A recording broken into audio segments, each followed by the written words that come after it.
Assalamualaikum warahmatullahi wabarakatuh. Hari ini Yuru Edu Channel menampilkan video literasi sejarah mengenal Uwais Al-Qarni. Mengenal Uwais Al-Qarni, video literasi sejarah.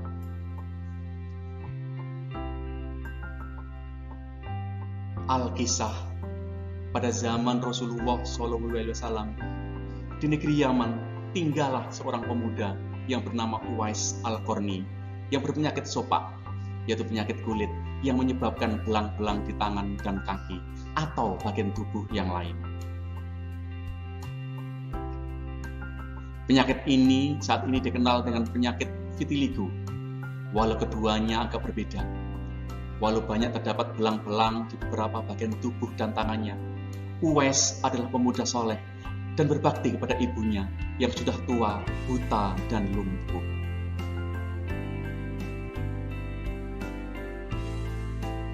Uwais senantiasa merawat dan memenuhi semua permintaan ibunya. Tapi ada satu permintaan ibunya yang sulit ia kabulkan karena kemiskinannya, yaitu berhaji ke Mekah. Meski demikian, Uwais tak kehabisan akal. Dengan uangnya yang terbatas, dia membeli seekor anak lembu dan dia buatkan kandang untuk anak lembu itu di puncak bukit. Sejak saat itulah, Uwais setiap pagi berjalan sambil menggendong anak lembu naik turun bukit. Karena hal ini dia lakukan setiap hari, maka anak lembu itu tidak terasa berat baginya. Namun, orang-orang di sekitarnya tertawa sinis dan bahkan ada pula yang mengoloknya.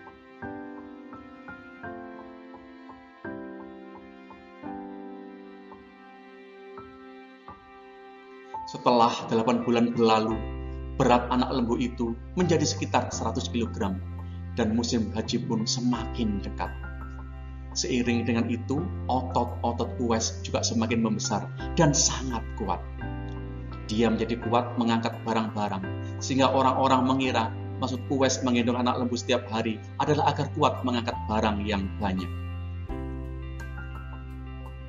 Tapi ternyata selama ini Uwais latihan untuk menggendong ibunya menempuh perjalanan haji.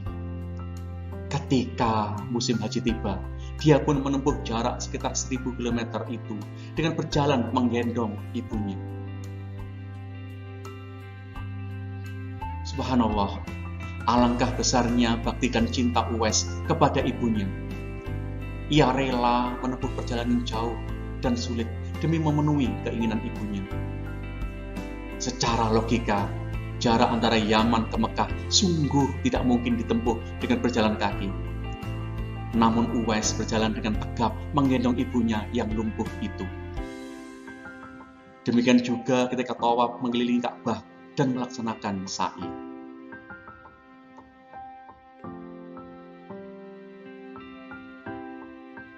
Ibunya terharu dan bercucuran air mata, serta menangis terisak-isak ketika dia telah melihat Baitullah. Di hadapan Ka'bah, si ibu dan anak itu berdoa. Uwais berdoa, "Ya Allah, ampuni semua dosa ibuku." Ibunya menyaut, "Bagaimana kamu berdosa?" tanya ibunya keheranan. Uwais menjawab, "Apabila dosa ibu diampuni, maka ibu akan masuk surga. Maka cukuplah ridho dari ibu yang akan membawa aku ke surga," ujar Uwais.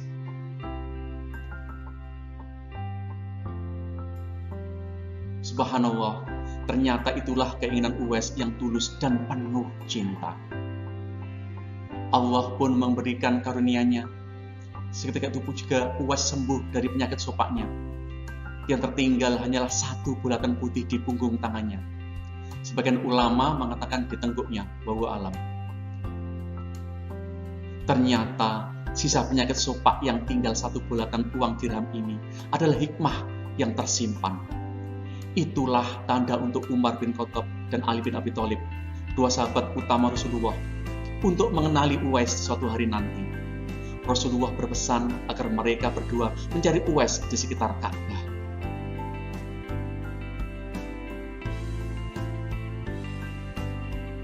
Rasulullah juga berpesan, di zaman kalian nanti akan ada seorang manusia yang doanya sangat makbul. Kalian berdua pergilah cari dia. Dia akan datang dari arah Yaman. Dia dibesarkan di Yaman. Dia akan muncul di zaman kamu. Carilah dia. Kalau berjumpa dengan dia, sampaikan salamku.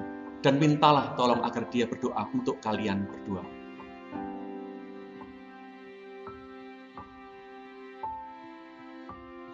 Tentu saja Umar bin Khattab dan Ali bin Abi Thalib mengira bahwa Uwais yang diceritakan Rasulullah adalah orang berpangkat dan berwibawa. Sebagaimana cerita di atas, ternyata dugaan ini salah. Uwais hanya seorang pemuda yang sangat mencintai Rasulullah dan sangat berbakti kepada ibunya. Sehingga Rasulullah mengatakan, kerinduan kepada Rasulullah dari penduduk langit bernama Uwais Al-Qarni.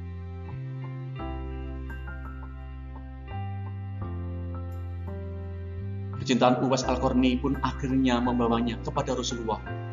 Sebagai seorang anak yang taat kepada ibunya serta taat beribadah, Uwais Al-Qarni seringkali melakukan puasa.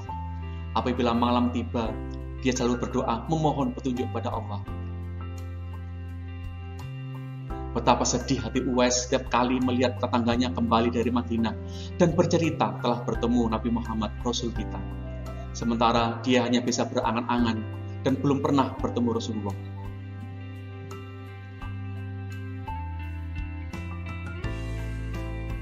Suatu ketika, Uwais mendengar tentang patahnya gigi Rasulullah dalam perang Uhud. Uwais turut menyesalinya dan dia segera mengetok giginya dengan batu hingga patah. Hal ini dia lakukan karena rasa cintanya kepada Rasulullah, sekalipun dia belum pernah bertemu dengan beliau.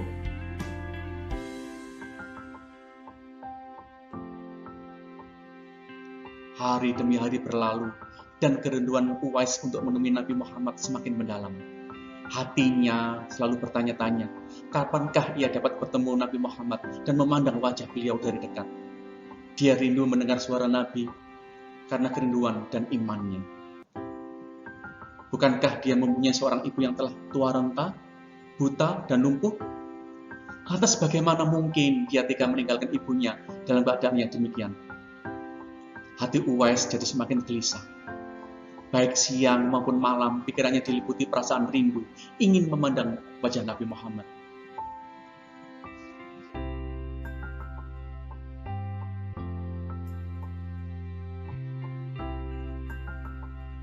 Kerinduannya kepada Nabi Muhammad yang selama ini dipendamnya memuncak dan tak dapat ditahannya lagi.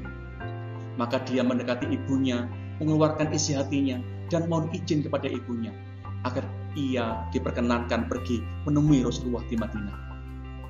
Ibunya yang walau telah uzur merasa terharu ketika mendengar permohonan anaknya. Sang ibu memaklumi perasaan Uwais Al-Qarni dan mengatakan, "Pergilah wahai anakku, temuilah Nabi Muhammad di rumahnya, dan bila kau telah berjumpa dengan Nabi, segeralah engkau kembali pulang." Bisa dibayangkan betapa gembiranya hati Uwais Al-Qarni mendengar ucapan dan izin ibunya. Segera ia berkemas untuk berangkat dan tak lupa menyiapkan keperluan ibunya yang akan ditinggalkannya. Dia juga tidak lupa berpesan kepada tetangganya agar dapat menemani ibunya selama ia pergi.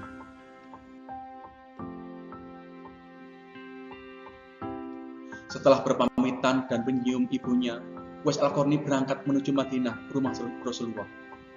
Perjalanan yang jauh itu pun ditempuhnya, dan setelah berjalan jauh itu, akhirnya Uwais Al-Qarni sampai juga di kota Madinah. Ia mencari rumah Nabi Muhammad. Ketika dia telah temukan rumah Nabi, pintu rumah itu diketuk sambil mengucapkan salam. Keluarlah seseorang seraya membalas salamnya. Segera saja Uwais Al-Qarni menanyakan Nabi Muhammad yang ingin ditemuinya. Namun ternyata Nabi Muhammad sedang berada di medan pertempuran.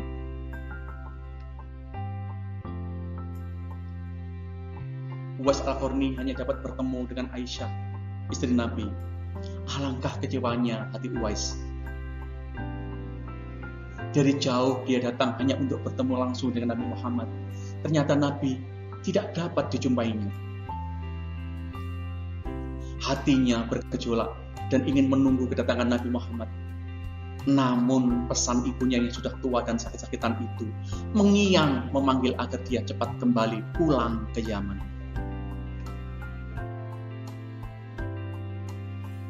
Demi ketaatan kepada ibunya, maka dia tidak bisa menunggu kepulangan Nabi pulang dari medan perang. Dengan berat hati, Uwais pamit kepada Aisyah untuk segera pulang ke Yaman.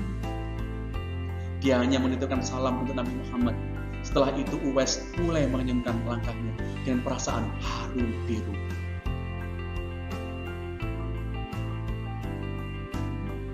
Ketika perang telah usai, Nabi pun pulang menuju Madinah. Sesampainya di rumah, Nabi Muhammad segera menanyakan kepada Aisyah tentang orang yang mencarinya. Nabi mengatakan bahwa Uwais Al-Qarni adalah anak yang taat kepada ibunya. Dia adalah penghuni langit.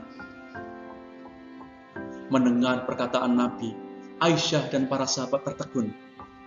Menurut keterangan Aisyah, memang benar ada yang mencari Nabi. Dia tidak bisa berlama-lama karena ibunya sudah tua dan sakit-sakitan.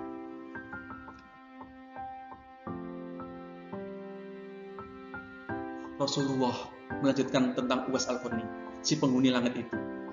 Kalau kalian ingin berjumpa dengan dia, perhatikanlah, ia mempunyai tanda putih di tengah telapak tangannya. Lalu Rasulullah memandang Umar bin Khattab dan Ali bin Abi Thalib dan mengatakan, suatu ketika apabila kalian bertemu dengan dia, mintalah doa dan istighfarnya. Dia adalah penghuni langit, bukan orang bumi.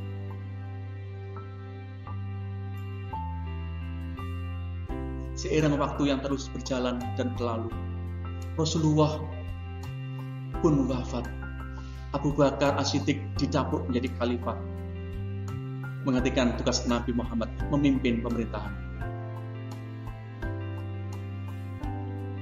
Selama kurun waktu Khalifah Abu Bakar itu tidak pernah terdengar berita tentang Uwais Al-Qarni berkunjung ke Madinah. Akhirnya, ketika Abu Bakar As-Siddiq wafat, tugas pemerintahan pun digantikan oleh Umar bin Khattab. Mohon maaf, akhirnya ketika Abu Bakar As-Siddiq wafat, tugas pemerintahan pun digantikan oleh Umar bin Khattab.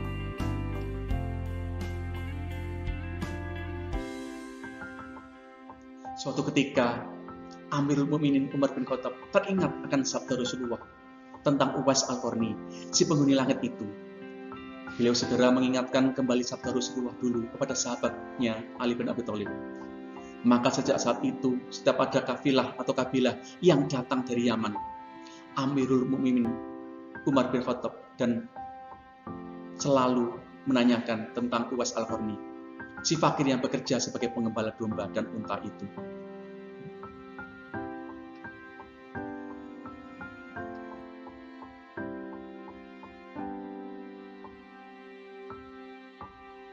Para sahabat pun bertanya-tanya, mengapa Amirul Mukminin dan Ali bin Abi Thalib selalu menanyakan tentang Uwais Al-Qarni? Padahal rombongan kafilah dari Yaman menuju Madinah datang silih berganti, membawa barang dagangan mereka. Tetapi rombongan yang mana yang ada Uwais turut bersama mereka? Suatu ketika, Uwais Al-Qarni turut bersama sebuah rombongan. Rombongan kafilah itu tiba di kota Madinah. Mengetahui ada rombongan kafilah yang baru datang dari Yaman, segera Umar bin Khattab dan Ali bin Abi Thalib mendatangi mereka dan menanyakan apakah Uwais Al-Qarni turut bersama mereka. Rombongan kafilah itu mengatakan bahwa Uwais Al-Qarni memang ada bersama mereka. Dia sedang menjaga unta-unta mereka di perbatasan kota. Mendengar jawaban itu, Khalifah Umar dan Ali bin Abi Thalib segera pergi menyampai Uwais Al-Qarni.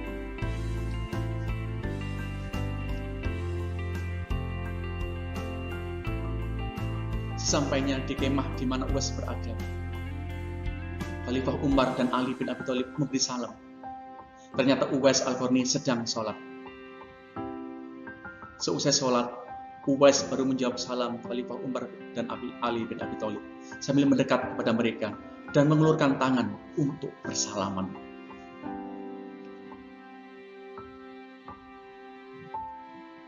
Ketika berjabat tangan, Khalifah Umar dengan segera membalikkan telapak tangan Uwais untuk memutihkan tanda putih di telapak tangan Uwais. Sebagaimana pernah dikatakan Rasulullah. Ternyata benar, tanda putih di telapak tangan Uwais Al-Qarni itu jelas. Wajah Uwais Al-Qarni tampak bercahaya.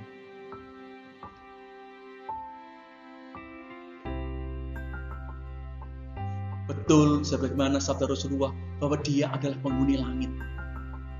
Amirul Mukminin dan Ali bin Abi Thalib menanyakan namanya. Dia menjawab, Abdullah. Umar dan Ali tertawa dan mengatakan, kami juga Abdullah. Tapi siapakah namamu yang sebenarnya? Uwais lalu mengatakan, nama saya Uwais Al-Qarni.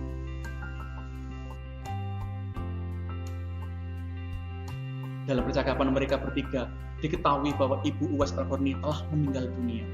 Itulah sebabnya ia baru dapat turut bersama rombongan kafilah dagang saat itu.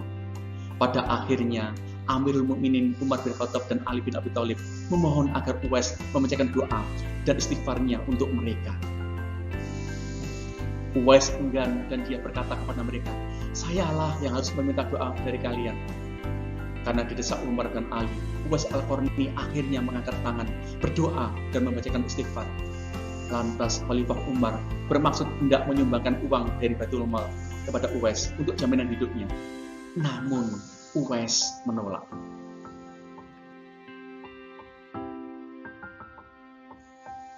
Uwais menolak dan mengatakan, hamba mohon supaya hari ini saja hamba diketahui orang. Untuk hari-hari selanjutnya, biarlah hamba yang fakir ini tidak diketahui orang lagi. Tentu banyak pelajaran berharga yang dapat kita petik dari kisah hidup Uwais Al-Qarni ini. Salah satunya adalah kewajiban kita untuk berbakti kepada kedua orang tua kita yang telah susah payah merawat kita dari kita bayi sampai kita dewasa. Jasa beliau tidak dapat ditukar dengan harta benda apapun. Terima kasih, semoga bermanfaat. Dan jumpa lagi di materi berikutnya. Wassalamualaikum warahmatullahi wabarakatuh.